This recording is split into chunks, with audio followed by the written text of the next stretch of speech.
திரைப்பட உலகின் முன்னணி இயக்குனர், நடிகர், திரைக்கதை ஆசிரியர் மற்றும் வசனகர்த்தாவாக புகழ்பெற்று விளங்கிய கே. பாக்யராஜ் காலமானார். அவருக்கு வயது 73. இயக்குனர் பாரதிராஜா அண்மையில் மரணமடைந்த நிலையில் தற்போது மற்றொரு இயக்குனர் பாக்யராஜின் மறைவு தமிழ் திரையுலகினரையும் ரசிகர்களையும் பெரும் அதிர்ச்சியில் ஆழ்த்தியுள்ளது.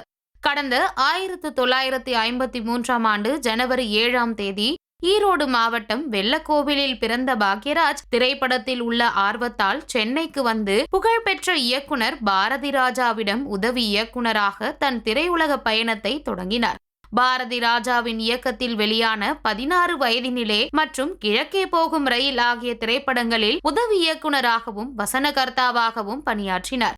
1979இல் வெளியான சுவரில்லாத சித்திரங்கள் திரைப்படத்தின் மூலம் முதலில் இயக்குனராக அறிமுகமானார்.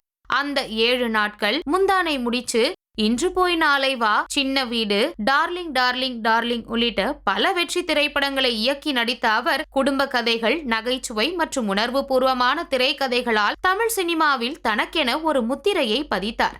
குடும்ப கதைகள், கணவன் மனைவிக்கு இடையேயான உறவு சிக்கல்கள், கிராமத்து யதார்த்தம் ஆகியவற்றை மையமாக வைத்து அதில் தனக்கே உரிய பாணியில் முருங்கைக்காய் போன்ற குறியீட்டு நகைச்சுவைகளையும் புத்திசாலித்தனமான திரைக்கதையையும் புகுத்துவது இவரது தனித்துவமான பாணியாகும்.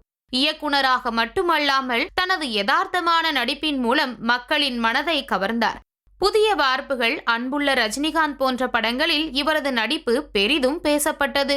பாக்யா என்ற பெயரில் வார இதழ் ஒன்றை நடத்தி அதில் வாசகர்களின் கேள்விகளுக்கு தனது பாணியில் சுவாரஸ்யமான பதில்களை வழங்கி பத்திரிகை துறையிலும் தடம் பதித்தார். அது மட்டுமல்ல, சில திரைப்படங்களுக்கு பாக்யராஜே இசையமைக்கவும் செய்துள்ளார். தமிழ்நாடு அரசின் சிறந்த திரைப்படத்திற்கான விருதுகள் மற்றும் சிறந்த வசனகர்த்தா விருதுகளையும் பாக்யராஜ் வென்றுள்ளார். பாக்யராஜ் முதல் மனைவி இறந்ததால் அடுத்ததாக நடிகை பூர்ணிமாவை காதலித்து திருமணம் செய்து கொண்டார். இந்த தம்பதியருக்கு சாந்தனு என்ற மகனும் சரண்யா என்ற மகளும் உள்ளனர். தனது குருநாதர் பாரதிராஜாவின் இழப்பை தாங்க முடியாமல் பாக்யராஜ் தவித்ததாக சொல்லப்படுகிறது.